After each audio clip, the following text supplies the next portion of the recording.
Hi, I'm Alana Aiken, and this is my Module 12 discussion. Um, First, my reflection.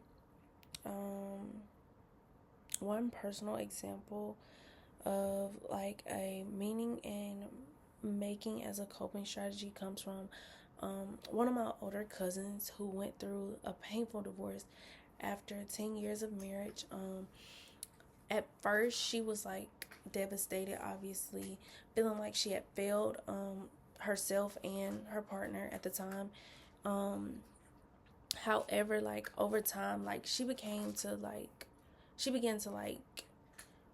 rethink about the experience, especially after like speaking with like her therapist and like engaging with like other support groups as well.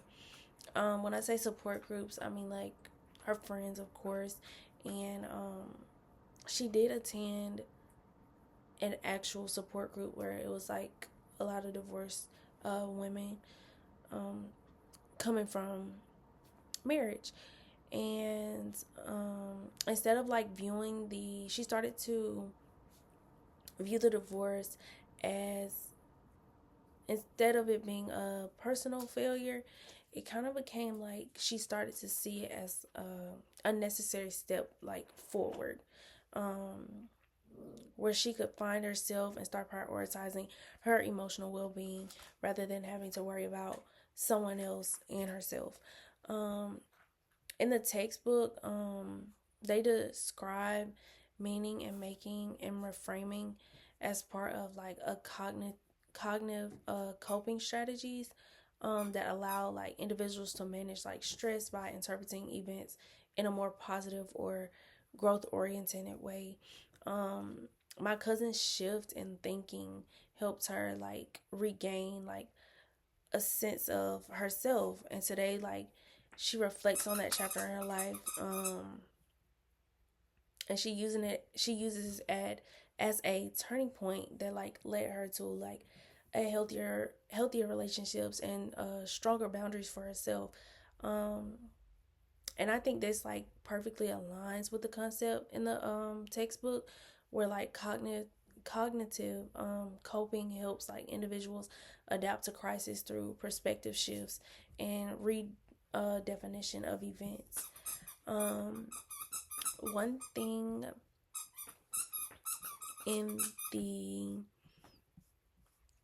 why domestic violence victims don't leave, um, the TED Talk, what caught my attention, Leslie Morgan reveals the psychological like trap of love that like kept her in a abusive relationship. Um, for example, like she described how her partner first charmed her and then all of a sudden like isolated her by cutting off her connections like with her family and friends, and like gradually making her dependent um and powerless. And this stood out to me because the concept of abuse like starting under the disguise of like romance kind of surprised me a little bit, that people could actually be like that.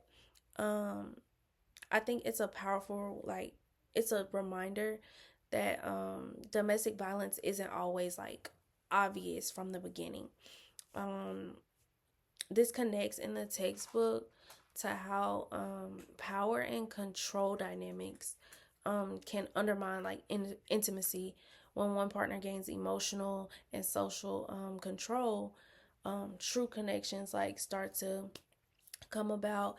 And even while intimacy like isn't um it doesn't seem intact at first. The other video I did was how childhood trauma affects health across a lifetime.